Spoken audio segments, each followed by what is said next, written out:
አርት ብሶት ብቻ ሳይሆን ቁጭት።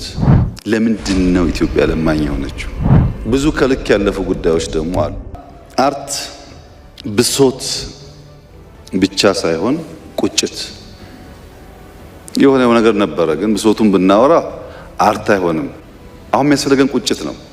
ለምንድን ነው ኢትዮጵያ ለማኝ የሆነችው?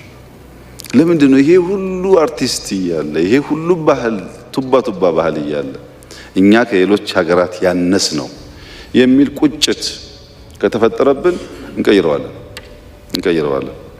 ችግር ብቻ ለምንዶብን የምንናገረው ችግር ብቻ ከሆነ ሰው ተስፋን ኬት ያመጣል?